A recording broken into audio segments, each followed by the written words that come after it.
चलो देखो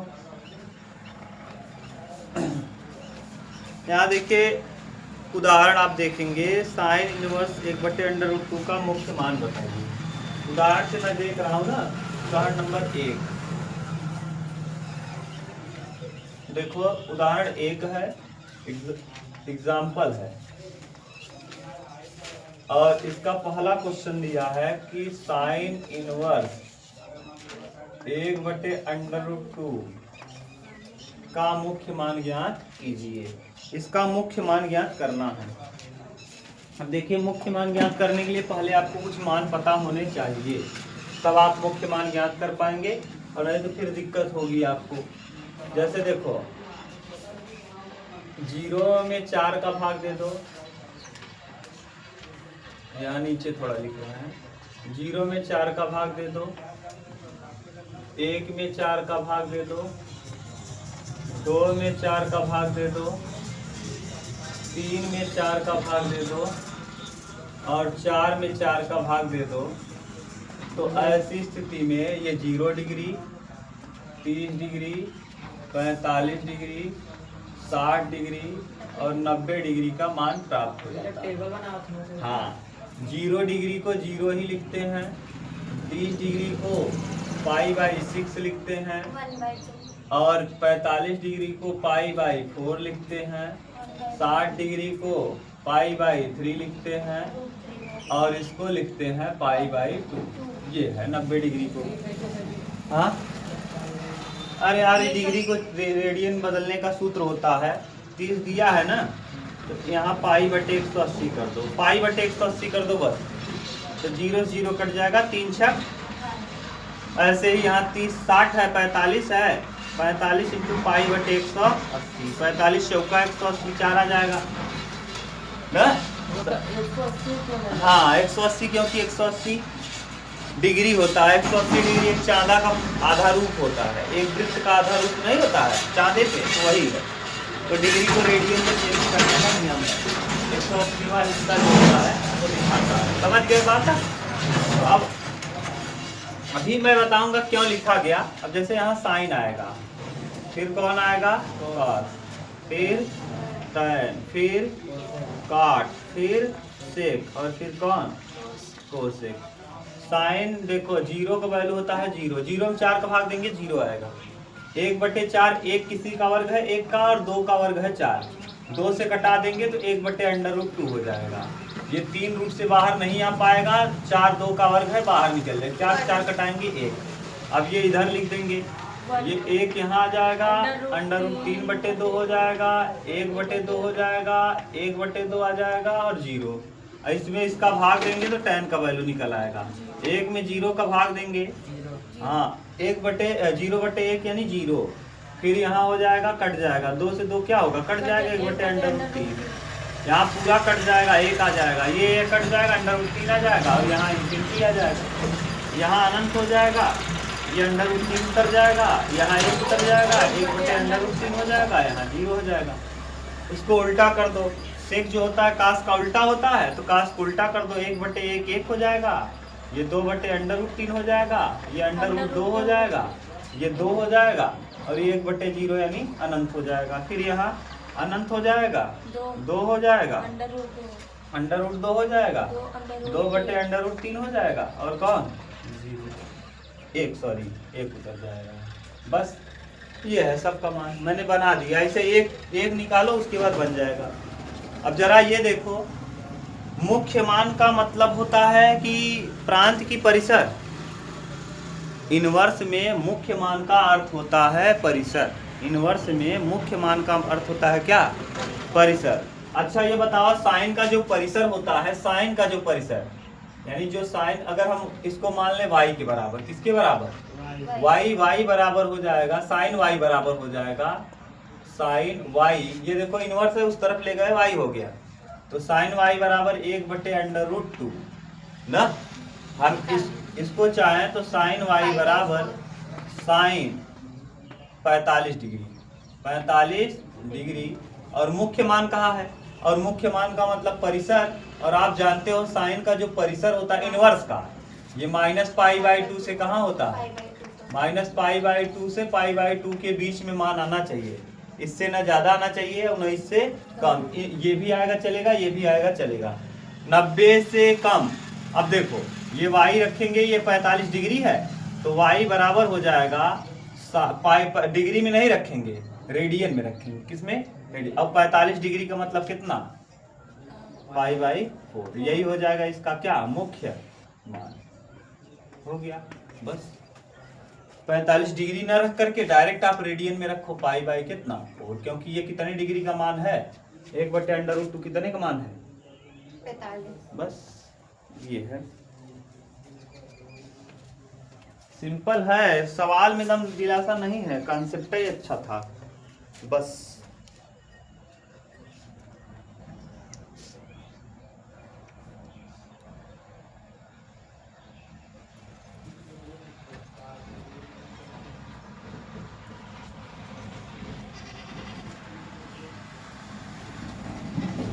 लिखें। अगला देखो दूसरा एग्जांपल। दूसरा एग्जांपल देखो दिया है cot इनवर्स -1/√3 -1/√3 किसका वैल्यू है? cot का। अच्छा एक चीज याद रखना, cot का जो परिसर होता है, यानी जो cot का परिसर होता है ना, 0 से पाई के बीच में होता है। मिला लो एक बार cot का परिसर। cot का रेंज मिलाओ cot इनवर्स का। cot इनवर्स का रेंज मिलाओ, किसके किसके बीच होता है? रेंज 0 से पाई दिया होगा, ठीक। cot इनवर्स का रेंज जो होता है 0 से पाई, यानी इसका मान हमको 0 और पाई के बीच में ही रखना है, 0 और पाई के बीच में। अच्छा अब रखो, देखो cot इनवर्स बराबर हम उधर मान लेंगे cot इनवर्स -1/√3 बराबर y। सही है? इसको भेज दो उधर, तो -1/√3 बराबर हो जाएगा, या तो हाँ cot y, ठीक। अब ये देखो -1/3 है और यहाँ y लगा है, आप जानते हो हाँ, √3 1/3 तो होता है 60 डिग्री का, इसका 60 डिग्री का, लेकिन यहाँ लगा क्या है? माइनस, तो माइनस तो होता नहीं है। अब इसको अगर हम लिखें तो π/-π/6 लिख सकते हैं, -π/6। अरे यार कितने डिग्री की वैल्यू है ये काट में? तो 60 π/3। तो यहाँ देखो हम लिखेंगे माइनस में π/कितना? 3 और बराबर कॉट क्या? y, cot y। अब ये बताओ इसमें 0 और पाई है, 0 और पाई के बीच में निगेटिव मान तो आता नहीं है, इसका मतलब ये गड़बड़ हो गया।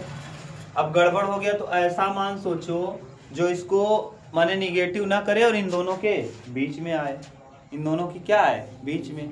अब ध्यान रखना है, अब आपको चतुर्थांश की जरूरत पड़ेगी। अब किसकी जरूरत पड़ेगी? चतुर्थांश की। अब देखो मैं इसको मिटा रहा हूँ, अब जानबूझकर मैं इसको मिटा रहा हूँ। अब देखो मैं इसको ऐसे लिख सकता हूँ cot इनवर्स, cot यहाँ लिख सकते हैं cot माइनस में π/6 π/3 सॉरी, ठीक। ये काट कितने का वैल्यू है? 60। अब जरा ये बताओ अगर हम इसको चाहें तो cot इनवर्स ऐसे ही लिखें, ध्यान सुनना, और ये माइनस कर दें, cot माइनस में प्लस π/3, π/कितना? 3। माइनस कहाँ लिख लिए? पहले याद करो। अब ध्यान देना, बहुत अच्छी बात है। मैंने कहा था अगर यहाँ माइनस आया तो किसके किसके साथ आएगा? तो प्लस हो जाएगा। भूल गए? काश और सेक के साथ माइनस लगता था क्या हो जाता था? चौथे चतुर्थांश में। याद करो केवल 2 ही लोग थे जिसके साथ माइनस आने पर क्या हो जाता था? कौन कौन? काश और न तो ये काश है न तो ये सेक है, तो इसलिए माइनस हमको लिखना पड़ेगा, ठीक। अब दूसरी बात ये देखना है कि π/3 बदले भी नहीं, π/3 न बदले, यानी π/3 है तो π/3 ही रहे, और काट है तो काट ही रहे लेकिन निगेटिव लग जाए। तो पहले ये बताओ किस किस पे मान नहीं बदलता? 180 और 360, 180 और 360, तो 180 और 360 पे नहीं बदलता। तो जरा ये बताओ कि कॉट किसमें ऋणात्मक होता है? कॉट दूसरे चतुर्थांश। अरे दूसरे में कॉट ऋणात्मक नहीं होता, दूसरे में साइन और कोसेक पॉजिटिव होते हैं, बाकी सब क्या होते हैं? ऋणात्मक होते हैं। तो हम इसको ऐसे भी चाहें तो लिख सकते हैं, cot inverse cot pi minus pi by 3। देखो वही चीज अभी भी लिखा, ऊपर वाला लिखा है। ये बताओ जरा, cos 180 माइनस थीटा बराबर क्या होता है? cot 180 माइनस थीटा बराबर दूसरे चतुर्थांश में था cot 180 और माइनस थीटा। बताओ पहले ये किस चतुर्थांश में है? दूसरे में। तो 180 वाला बदलता है कि नहीं बदलता? नहीं बदलता। तो कॉट है तो क्या रहेगा? कॉट ही रहेगा। और दूसरे चतुर्थांश में थीटा है तो थीटा उतार दिए। दूसरे चतुर्थांश में कौन कौन पॉजिटिव होता है? साइन और कोसेक दूसरे में, इसीलिए मैंने रटवाया था।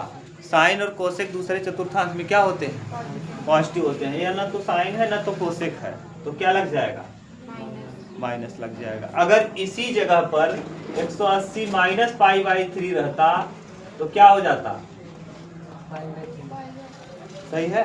तो देखो वही चीज है, क्या हम इस चीज को ऐसे नहीं लिख सकते? इसी चीज को ऐसे नहीं लिखा जा सकता, तो पलट के मैंने लिख दिया इसको। अगर इसको तोड़ोगे ना, काट 180 माइनस थीटा बराबर माइनस कॉट थीटा हो जाएगा। माइनस कॉट थीटा, इस समझ में तब यार जब डीप नॉलेज रही ना, वो पढ़ाए रहे। अच्छा ये बतावा, काट 180 माइनस थीटा बराबर क्या होता? 180 minus theta minus cot theta. तो माइनस कॉट थीटा था, उसको मैंने ऐसे लिख दिया। जाए ऐसे लिखो या ऐसे लिखो, मतलब क्या है? सेम है। अब कॉट से कॉट क्या होगा? कट जाएगा, तो बचेगा क्या? पाई माइनस पाई बाई 3। अब 2 1 3 1 क्या 3 में से 1 जाए कितना? 2 पाई बाई कितना? 3। और 2 पाई बाई 3 पॉजिटिव भी बा, और पाई 0 और पाई के बीच में वो करता है, 0 और पाई के बीच में आता भी है। 2 पाई बाई 3 का मतलब कितना जानते हो? 0 का मतलब 0 और पाई का मतलब 180 ना। अब इसको देखो, ये 2 पाई बाई 3, 2 पाई की वैल्यू 180 होता है, और 3 का भाग दे दे, 3 6 और 60 दूना 120। तो यानी कई डिग्री आया? 120 डिग्री। ये कितने डिग्री है? 120 डिग्री है। अच्छा ये बताओ, 0 और 180 के बीच में 120 आएगा कि नहीं आएगा? इसका मतलब हमारा मान सही है। यही तो कह रहा था। तो बहुत ध्यान से करोगे तब समझ में आएगा, और नहीं तो फिर बड़ा कंफ्यूज हो जाओ। ये चतुर्थांश मैंने अपने लिए नहीं बताया था, जो आप एक दिन में उड़ा दिए थे, वो कैसे उड़ गया था वही जानते होंगे ना। लेकिन ये सब कॉन्सेप्ट सीखोगे तब समझ में आएगा कि हाँ कैसे हो रहा है ना। क्यों इसको हम बदल दिए, क्यों नहीं? अभी काश होता ना तो बदलना नहीं पड़ता, क्योंकि काश के साथ माइनस रहता है, तब भी क्या हो जाता है? प्लस। और ये तभी कटेगा आपस में, कॉट इनवर्स से तभी कटेगा जब दोनों के पास समान चिन्ह हो। यहाँ क्या है? यहाँ क्या है? प्लस है। तो ये दोनों आपस में कटेंगे? नहीं कटेंगे। ये दोनों आपस में नहीं कटेंगे। कब कटेंगे? जब दोनों के पास समान चिन्ह हो। अब देखो समान चिन्ह हो गया, इसके भी पास प्लस हो गया, इसके भी पास, अब कट गया। अब देखो मैंने केवल यही लिख दिया। बात समझो मैं क्या कह रहा हूँ। ये दोनों आपस में तभी हटते हैं जब दोनों के पास समान चिन्ह हो। यहाँ देखो प्लस था, यहाँ माइनस था, इसलिए हटने वाला नहीं। इसी को हटाने के लिए, इस माइनस को हटाने के लिए मैंने ऐसे लिख दिया। अब देखो इसके पास भी प्लस है, इसके पास भी प्लस है, कट के हट जाएगा, यही बचेगा। हल कर लेंगे। बात समझ रहे हो पूरा? ये है कहानी। उतार लो, उतारो बढ़िया से।